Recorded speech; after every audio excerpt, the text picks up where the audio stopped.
Hey, what's up, everyone? Welcome to Wizards Outlook. We got Raymond Lyons here. I'm Wilson Tarpe Jr. How about this, man? That is what you guys see when that lower third is, in fact, the truth. Three in a row for the Washington Wizards as they hold on against the Bulls. 107, 105. Ray, the last couple games, well, the last two games, they kind of had to navigate some late game situations. We saw them get out to a really quick start in this one, and then things got a little hairy at times, but we watched them kind of respond quite a bit tonight in the right fashion. Your thoughts on this one? And I'll chime in after you. Um, I mean, who would have thought we see the Wizards holding on to wins with defense and rebounding? Like, imagine that, right? But yeah, man, it was you know, they that we seen the opposite of what's happened a lot of times. You know, we've seen them have red hot starts before, but then they give up 40 plus point quarters and lose control of the game. That didn't happen tonight. It looked like it was heading in that direction, honestly, in the second quarter. They started out, jumped on the Bulls quick, held them to 17 points in the first quarter. Then Chicago responded at 32 in the second, but and 33 in the third. But the Wizards kind of kept pace, and they were able to play enough defense down the stretch to get the win, held them to 23 points in the fourth quarter. And that's big, man, because like I said, we've seen how this can go. And we've seen this go in the opposite direction a lot of times. So seeing them being able to hold on and and put the clamps on Chicago just enough to skate out of here with a W.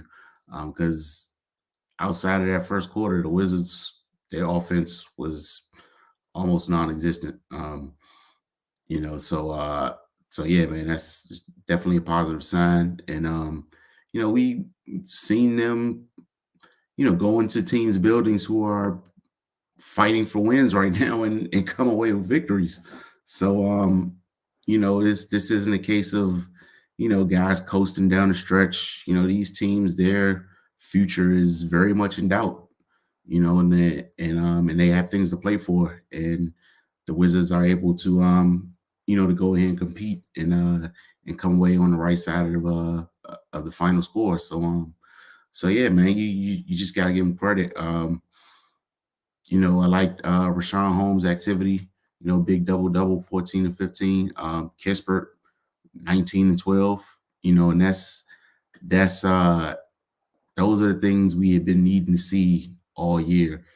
We know what their deficiencies are at the five in terms of size, but like you point out often, they have wings with size as well who can help rebound to kind of offset what they're lacking at the five position. So it's good to see those guys get in there and get their hands dirty.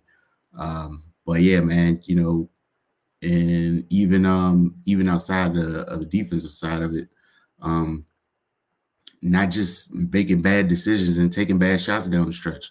That's part of it as well, because even if they hold up defensively, um, a couple bad shots and some clunky offense can also have tight games like this go the way you don't want them to go. So, and we've seen that play out as well. So yeah, man, it's just we know what type of season it's been, but a thing we've held on to is just making sure you build good habits, and just don't just go out there and do whatever just because the season is at a loss at this point. No, there's still games to be played, so there's still games to win. So you might as well go out and win them, or at least try. So it's just good to see them string some competent basketball together, no matter what their position is, the standards at this point. Yeah, to piggyback off what you said, they won what, three different games in three different ways for a team that's been struggling to find a way to win. Period. You do it tonight without those big wings. Um, they weren't available. Shout out to the folks that filled in. You had Patrick Baldwin Jr. and Johnny Davis getting starts tonight, and that's not anything negative to those guys, but they've been at times like not always fully in the rotation. Um, Right, they had the starts tonight. You had Justin Champagny hitting some huge, he hit a couple huge free throws. But another one at 28 minutes from him tonight. Jared Butler, my heart hurt for him. Just because I want him to get that double-double, he fell short with just 8 points, but 13 assists. No Tyus Jones tonight, and I thought he did a pretty decent job of kind of controlling the game as best he could while he was in there. Right, they checked a bunch of boxes in a rock fight. Who saw this a couple weeks ago? Last game with the card I was talking about, not only the habits, but then them having the opportunity to play spoiler folks for folks that are trying to establish seeding or can't afford to lose. Like I'm sure a bunch of teams like, hey, we got Washington, not being rude, just from what's happened this season, chalking those up as W's, and those are losses you can't afford. I think the Suns lost to the non-Wemby Spurs tonight, and I don't even know if that's the worst loss. How I was watching the Bulls broadcast. The commentators did not handle this well. They were not okay. In the first quarter, I think when they started the game on a 15-2 run, Stacey King and the other gentlemen, they were not all right. As the game kept late in the fourth quarter, before DeMar got going, they were like, you can't lose to this team. You just can't. It's one of the worst losses. And yeah, I mean, we look at the record, but that's a horrible loss for Chicago. You're supposed to be fighting for playoff seeding, period. To get got on the boards in the game when they're a smaller team, missing size, 52 boards a night for the Wizards. We know what the Bulls have. You got, I'm going to mess up these names because we got Vukovic and Vucevic. You got Vuce over there on the Bulls. It's big body, 16 boards a night. Drummond came off the bench and had 12 boards in 19 minutes. But you brought up what Corey Kispert did on the glass. No Kuzma, no Avdia. 6'7" Corey Kispert goes out there and gets 12 boards. Second most on the team at 3 offensive rebounds. And Rashawn Holmes my man's making a great case of whatever you guys do next year, I need to be a part of it. Whether it's coming off the bench, whether it's starting next to somebody you draft, whatever it may be. They were searching for a little while there after Gaff left to find somebody consistently in that role. And I know we mentioned last time, he does things a little bit differently than Gaff, but the edge he has, the physicality he plays with goes a long way. Those are some big dudes Chicago has. The out rebound Chicago, yeah, thoroughly impressed by that. But it's a good win. All wins are good wins for a team that 3 games ago had 10 wins. It's just that simple. But credit again, what's it called? I thought Jordan Poole was solid tonight, despite you can't go box score on this one. I thought he was solid again. He's been solid the past few games. Only 2 turnovers. And I think I only had I don't even think I had 2 shots where I was like, what the hell are you doing? I truly did it. And where, earlier this year, it wasn't just him. We had several folks where it's like, why? Why right now? Why? Where tonight it was kind of like, I think they missed some of those kill shots, but they were off of second chance opportunities or a good pass. It was swing, just they didn't hit. So totally different. Who'd you have for your player of the game if you had nothing else to add?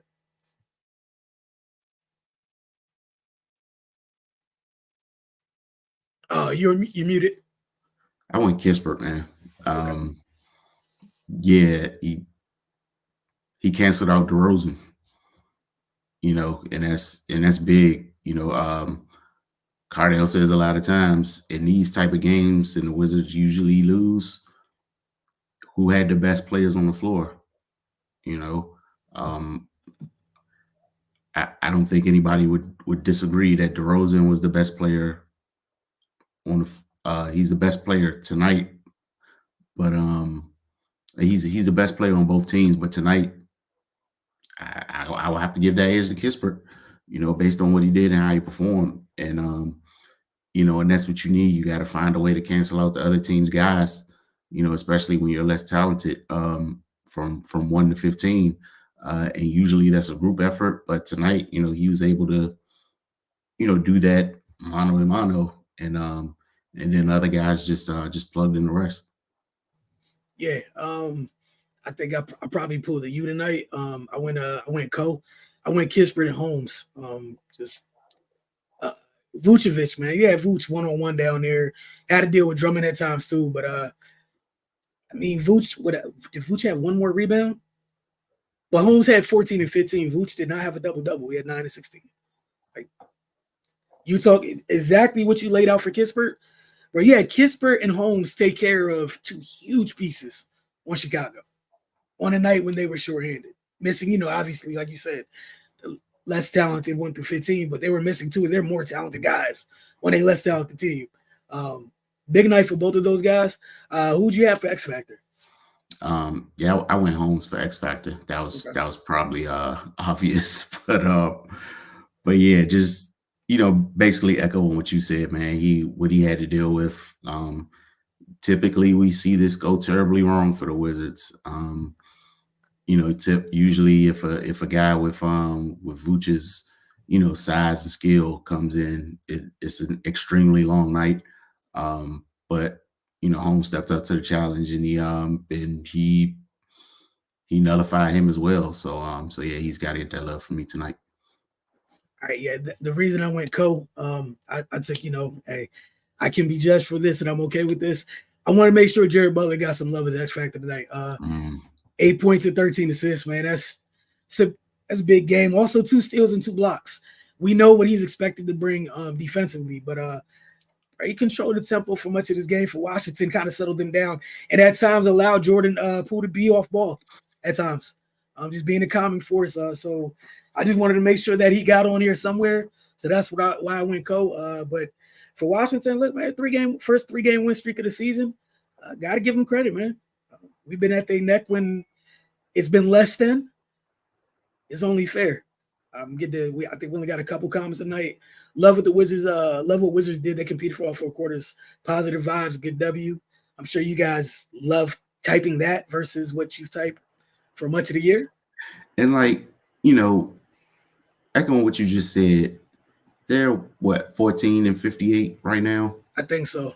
If they're 14 and 58, and given what they have from a talent standpoint, I mean, we know what it is. And like you say, man, no disrespect to the guys on that team, but just being a realist, that roster is not a contending roster, plain and simple. Right.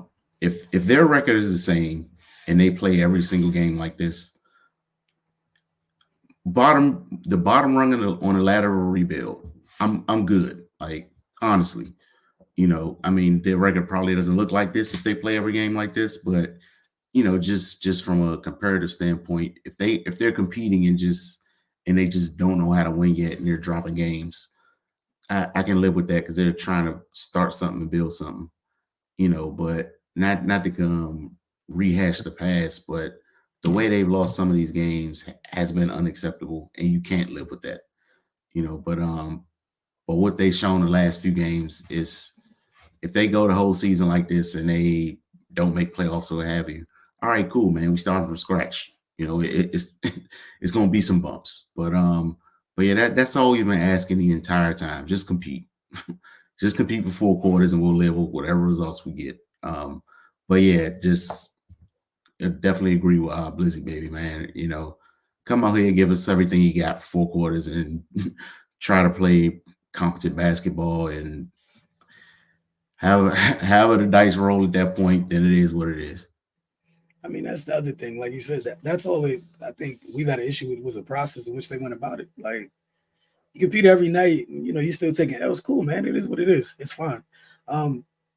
The thing that's tough to digest is this is a smaller sample size, right? Compared to what we've seen, of the opposite. And it's like, it's hard. I'd imagine if you were a fan, I'm not, but I imagine if you were a fan, how hard it is to accept or digest what this has been, like the contrast of it. Like, how do you? Because it's polar opposites, man. These two things are nowhere near each other. Compete like hell for 4 quarters. Like the biggest thing I took from the night, they were like the last 3 games, they scrapped. I think that's all anybody wanted. We've seen them multiple times this year when, You said this for much of the year. There were times this year where teams go on runs and they did not respond. The last 3 games, similar scripts, start quick, other team gets back into it, lose double-digit lead, and then the other team just takes it. Last 3 games, those things happened. Washington just didn't fold. They just kept responding and responding and responding. And you saw Sacramento take an L they could not afford to take. The Bulls take an L they could not afford to take because they ended up in a situation they should have been in. Again, listening to the Bulls, they were heated during that 15-0 start. They're like, how can you come out like this? What are you doing playing down to your competition? Yeah, the Wizards, it doesn't even matter. You went into Chicago, you walked out with a dub. Again, talking about the building habits and whatnot, that's what it matters. Once again, love with the bench, did 41 points. Jared Butler is a good PG for us moving forward. Can't argue with that, man. Again, you want to have some type of measured optimism here. It's good to see him perform well. And all you can just ask is he keeps making those strides in a positive direction. Oh, my fault. I thought you had more. I was just gonna say, like, I think that's the best thing is, like you said, just take the silver linings, take the positives, and just enjoy whatever happens the rest of the way. There's no need for any broad strokes of anything. Just ask that all the youngsters continue to progress, and hopefully we get closer to see what they end up being in this league. But for him, Champagny, still Johnny Davis still who's fighting this. He's fighting. He is literally out there fighting for his life every night. That's all you ask of him. And again, what I said about Richaun Holmes, make it hard for these folks to get rid of you when it's decision time. Make it tough. Because again, if you're at ground zero, you want to build a foundation. If you guys in here and you play a role in the kind of establishing the culture that they're trying to find, help them form some of these winning habits, I'm sure that helps your cause for sure. If not here, it helps somewhere. Because again, y'all have it like there's every reason to mail this in, but they're fighting more now than they did early in the season. But it is what it is. I know they're at home on Wednesday and Friday this week. Well, actually, they're home, I think, 3 times this week. But next 2 games, Wednesday, they're getting on the Nets. Friday, they're taking on the Pistons. These are winnable games. That's it. Winnable games. We'll see who's available and whatnot, but it's a big win missing Kuz and Denny. And it's cool that they've been winning games, but I really wanted the game on the 29th against the Pistons to be the funniest game in NBA history. They did not want that, Ray. I told you they did not want to be part of the conversation.